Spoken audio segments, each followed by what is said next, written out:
People do not resist your words. They resist the feeling your words create in them. If you have ever tried to convince someone and felt them stiffen, you already know this. You watch their eyes change, their jaw set, their attention pull back like a hand from a hot stove. You were not arguing with logic. You were arguing with their nervous system. And if you have ever walked away thinking, I said it perfectly, why did it land so badly? That confusion is not a personal flaw. It is a sign you are finally noticing what persuasion really is. Most people think persuasion is pushing. They treat it like shoving a heavy door. More force, more volume, more facts. But humans are not doors. We are more like cats. The harder you chase, the faster we slip under the couch. The moment someone senses they are being handled, something ancient wakes up. Reactance is the psychology term for this. It means the reflex to protect our freedom when it feels threatened. Even good advice can trigger reactance if it smells like control. So the first art of persuasion is not speaking. It is lowering threat. Threat is not only danger. Threat can be embarrassment. Threat can be losing status. Threat can be being wrong in front of someone. Threat can be the quiet fear of changing and failing. When you try to persuade, you are often asking someone to move. Move their beliefs, move their habits, move their identity. Identity is the story a person believes about who they are. And people defend that story the way they defend their skin. I want you to picture a late-night kitchen. The light is soft. The room is still. Someone is leaning on the counter, arms crossed, not because they are cold, but because they are guarded. You can feel it. If you come at them with a sharp point, they will fold tighter. If you come with curiosity, their shoulders drop a little. That drop is the real beginning of persuasion. I learned this the hard way. I used to think clarity was enough. If I could just explain it cleanly, the other person would see. But seeing is not choosing. People can understand you and still not move, because the barrier is not comprehension. The barrier is emotion. Affect is the psychology word for emotional tone. Affect is the mood color over everything. A person in a defensive affect hears your suggestion as criticism. A person in a hopeful affect hears the same suggestion as support. So persuasion is often the skill of shifting affect before you ever make your point. You shift affect by making someone feel safe, seen, and not trapped. Seen does not mean you agree with them. It means you can name what is true in their experience. This is where affect labeling comes in. Affect labeling means putting simple words on feelings, like naming the weather. When you name an emotion accurately, the brain calms down. Not because the problem is solved, but because the person feels met. When I say something like, "This feels risky to you," or "You do not want to be pushed," I'm not surrendering my position. I am removing the need for them to fight for their dignity. Dignity is the hidden currency in every conversation. Now let me take you deeper. Persuasion is not getting someone to do what you want. Real persuasion is helping someone choose what they already want, but cannot reach because their mind is tangled. That is why the best persuaders do not feel slick. They feel clean. They do not steal agency. They return it. One reason people get tangled is cognitive dissonance.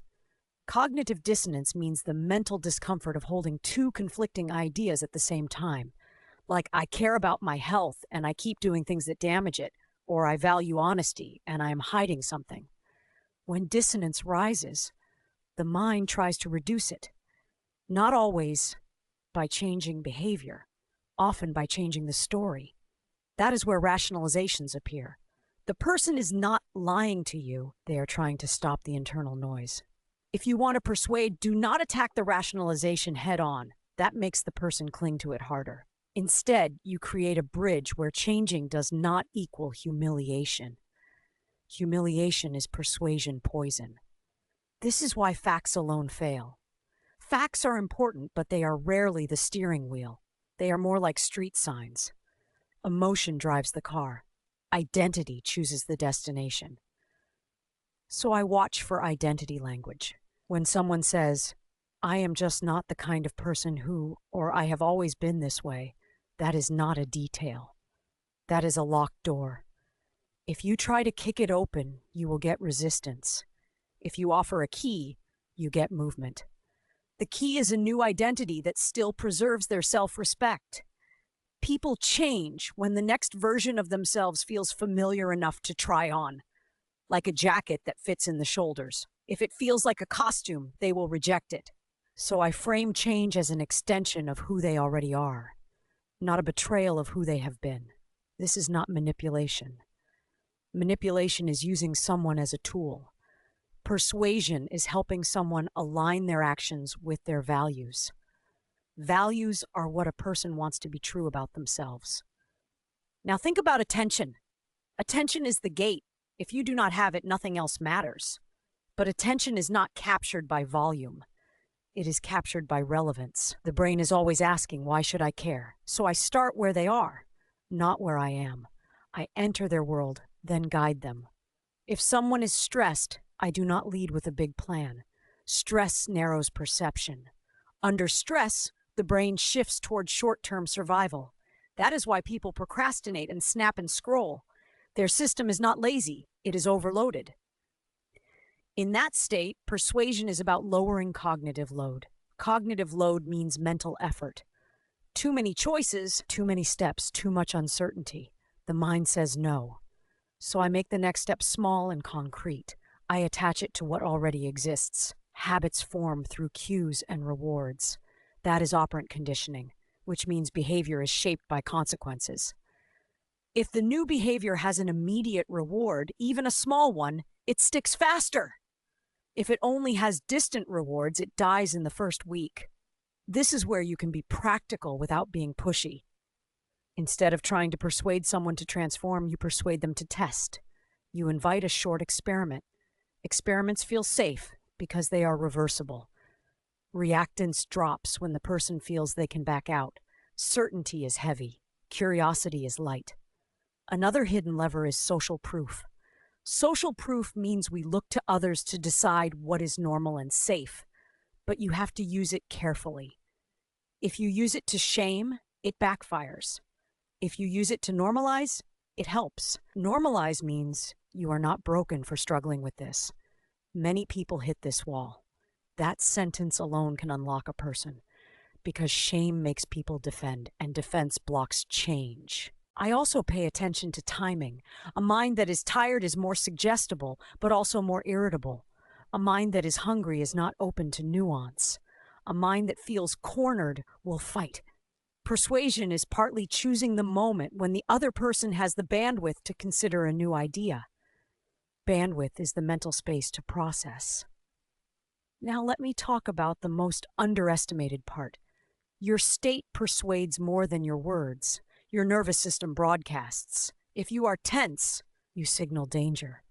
If you are calm, you signal safety. People mirror what they sense.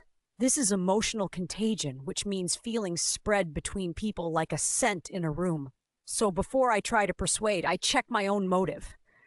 Am I trying to win or am I trying to help? Winning makes me sharp. Helping makes me steady. The other person can feel the difference even if I say the same sentences. There is also a quiet power in admitting limits. When I say, I might be wrong, I lower the stakes. I reduce the threat. And something strange happens. The other person becomes less defensive because they are no longer fighting a wall. They are talking to a human. That humility also triggers reciprocity. Reciprocity means people feel pulled to return the energy they receive. If I offer respect, they often offer openness. Not always, but often enough that it matters. Persuasion also lives in questions, not as a trick, but as a mirror. A good question makes someone hear their own mind out loud. And people believe their own conclusions more than they believe your advice. This is the endowment effect in a different form. The endowment effect means we value what feels like ours. When an idea feels self-generated, it becomes precious. So instead of handing them a conclusion, I help them walk toward it, not by leading them, but by lighting the path. and I watch for the real objection. The spoken objection is often a decoy. The real objection is usually emotional: fear of regret, fear of looking foolish, fear of losing a relationship, fear of admitting they waited too long. Until you address the real objection, you are negotiating with a mask.